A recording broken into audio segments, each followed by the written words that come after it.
दोस्तों संजय सिंह की ऐसी कई सारी डिबेट्स और इंटरव्यूज तो आपने देखे ही होंगे जिसमें संजय सिंह की इंसल्ट होती है, ब्रूटल इंसल्ट होती है। लेकिन इसके बावजूद संजय सिंह की डिबेट्स और इंटरव्यूज आते ही रहते हैं। और सिर्फ डिबेट्स और इंटरव्यूज ही नहीं बल्कि राज्यसभा में भी संजय सिंह की जिस तरह से बेइज्जती होती है उसे देख के खुद आम आदमी पार्टी के सपोर्टर्स भी हंसते हैं। अभी दिल्ली इलेक्शंस के बाद संजय सिंह और केजरीवाल और मनीष सिसोदिया ये सब अंडरग्राउंड हो गए हैं, सब गायब हो गए हैं। तो आज मैं ऐसी वीडियोज लाऊं जहाँ संजय सिंह की घनघोर बेइज्जती हो रही है। तो वीडियो को एंड तक जरूर देखना। जय हिंद।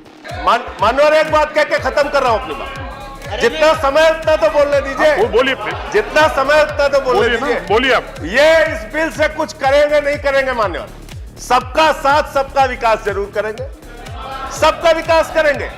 और अलग अलग राज्यों में अलग अलग विकास देखने को मिलेगा। गुजरात में किसी टीएमसी वाले नेता पे एफआईआर होगी तो गुजरात में विकास करेंगे। तू है कौन रे? मान्यवर, संजय सिंह जी ने कहा कि गुजरात में ये एफआईआर। अरे संजय बाबू, मान्यवर आपके माध्यम से मैं संजय बाबू को कहना चाहता हूं, अभी तो आप गुजरात गए हो, मुझे तो मालूम नहीं कोई एफआईआर हुई है नहीं हुई इनकी पार्टी पर। कुछ करा होगा तो हो भी सकती है, मगर बंगाल चले जाओ जान चली जाएगी।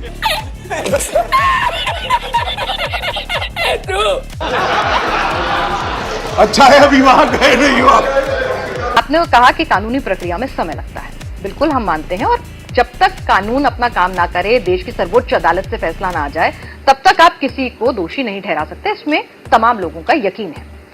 लेकिन ऐसे में अगर अगर दिल्ली का मुख्यमंत्री अगर जेल के अंदर होगा तो फिर सरकार कैसे चलेगी? संजय जी, आप एक बहुत ही परिपक्व और समझदार नेता हैं। आप खुद 6 महीने जेल के अंदर रहकर आए हैं।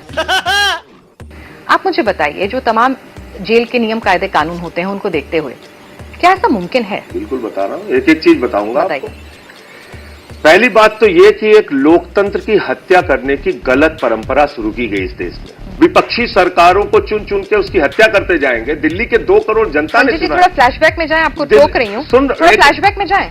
मैं पूछ रही हूँ कैबिनेट की बैठक कैसे होगी? एक छोटे छोटे ऑर्डर को पास कराने के लिए देखिए जेल के मैनुअल हैं, कुछ नियम कायदे हैं। देखिए थिएट्रेटिक्स के लिए, परसेप्शन के लिए नहीं, मैं आपसे पूछ रही हूँ कि आपको पता है कि उसमें परसेप्शन, जितनी जानकारी मुझे दुरुस्त कीजिएगा, आप 6 महीने रहकर आए हैं, फर्स्ट हैंड अनुभव है आपको, तो आप ज्यादा बेहतर भी बता पाएंगे। क्या ऐसा नहीं होता है कि अगर आपको कैबिनेट लगानी होगी तो आपको क्या अप्रूवल लेना होगा, परमिशन लेनी होगी? चलिए इस पे भी बात कर लेते। हालांकि मैं चाह रहा था कि केस की सारी डिटेल पे आप बात करती, लेकिन इस पे भी बात कर लेता हूं।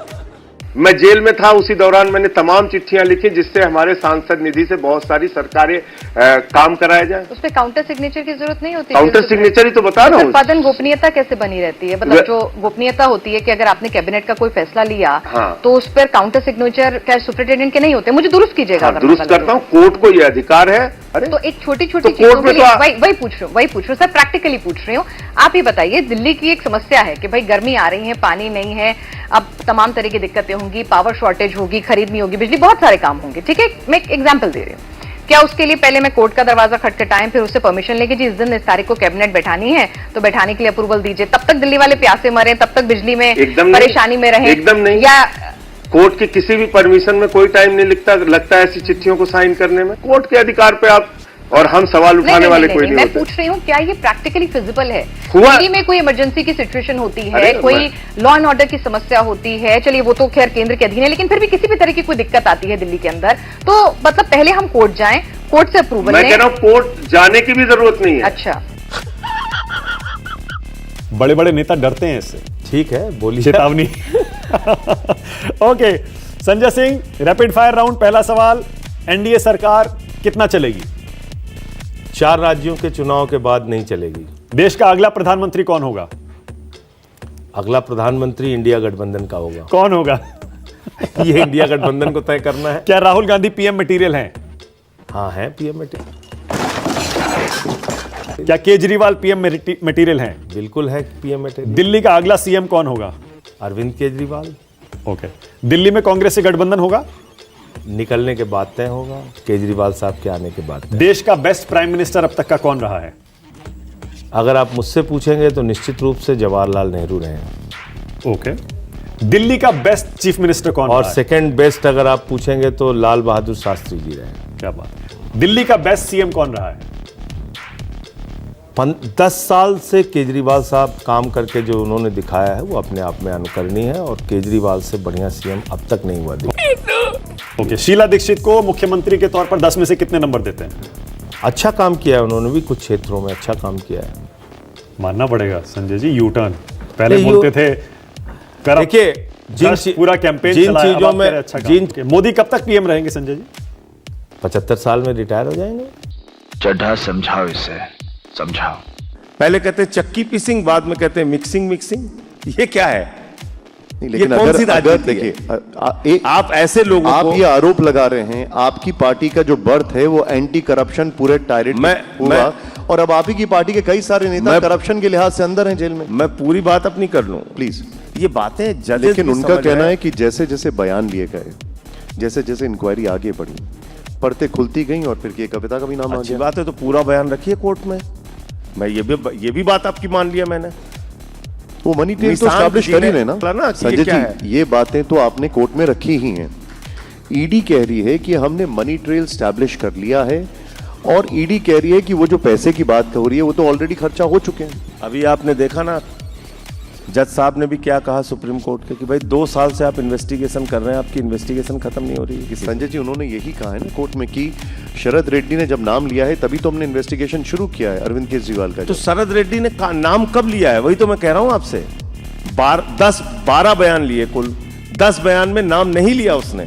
वो 10 के 10 बयान रख दीजिए पब्लिक डोमेन में, आपके सामने भी आ जाएगा, हमारे सामने। भाई जो चार्जशीट फाइल हो जाती है कोर्ट में, उसको आप भी पढ़ सकते हैं, हम भी पढ़ सकते हैं। आप हमारे साथ आ रहे हैं इसलिए ये सवाल क्लैरिटी से जरूरी थे जानना आपसे।